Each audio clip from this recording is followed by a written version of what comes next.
यात्रा हो गई, हमने मीडिया आइडिया से आपके जिम्मेदार थे बात की और फिर वहाँ से हम किठौर गए। किठौर से हम मेरे ख्याल से हमने 3 बजे से 3:45-3:50 तक हमने वहाँ पर पैदल दौरा किया।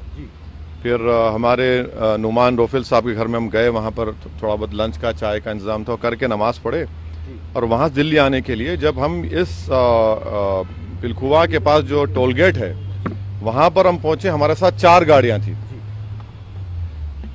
हमारी गाड़ी के सामने हाजी साहब की टाटा सफारी थी जो पीछे आपके, और हमारी गाड़ी के पीछे और 2 फॉर्च्यूनर थे।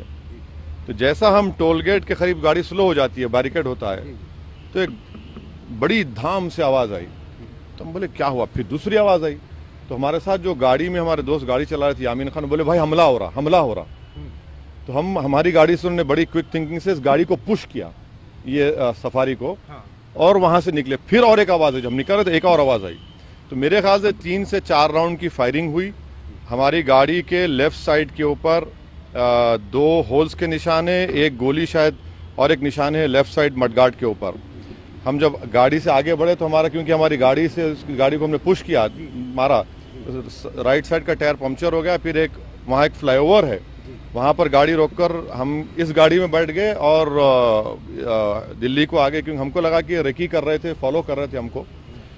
हमारे जब ये हमला हो रहा था, हमारे पीछे जो फॉर्च्यूनर थी जिसमें हमारे एक्स मेयर माजिद थे, उसके ड्राइवर ने एक शूटर पर गाड़ी चलाई, चढ़ा दी एक पर। जो रेड हुडी पहना था, 2 लोग थे, रेड हुडी पहना था, एक व्हाइट जैकेट। तो जो रेड हुडी पहना हुआ था उसके ऊपर गाड़ी चलाई, उसके पैर पर चलाई, वो गिरा।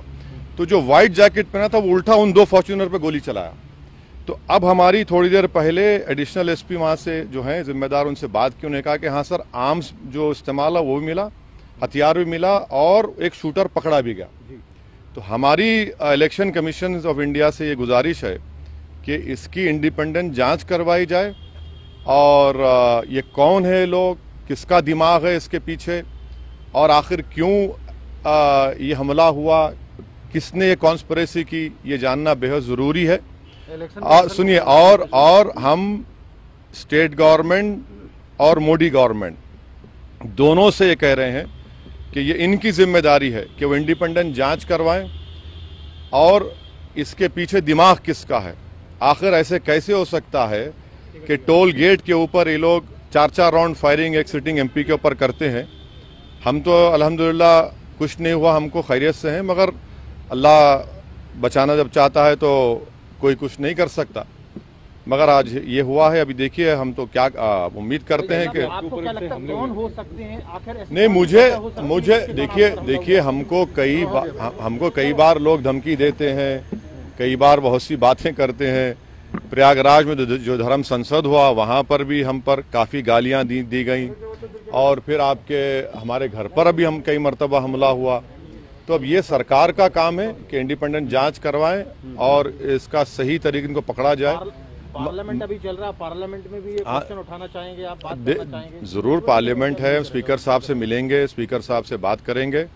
हम इलेक्शन कमीशन को भी लेटर लिख रहे हैं, और सरकार जो स्टेट गवर्नमेंट और सेंट्रल गवर्नमेंट से भी करेंगे। मगर अल्हम्दुलिल्लाह अल्लाह करम में खैरियत से। ये ना सिर्फ कंडेमनेबल है, बल्कि तो सबको सोचना पड़ेगा कि आखिर ये कौन लोग हैं जो इतनी हिम्मत करके गोली भी चला रहे हैं और ये सब हरकतें कर रहे हैं। सर, इलेक्शन से ठीक पहले ये सब क्या दर्शाता है? हाँ, इलेक्शन से ठीक अब नहीं मालूम मुझे। अगर ये लोग, ये मारने वाले अगर ये समझ रहे हैं कि हम पीछे हट जाएंगे, हम डर जाएंगे, हम शुरू दिन से कह रहे हैं कि जब तक हमको अल्लाह जिंदा रखेगा हम जिंदा रहेंगे, जिस दिन हमारा वक्त आएगा हम चले जाएंगे।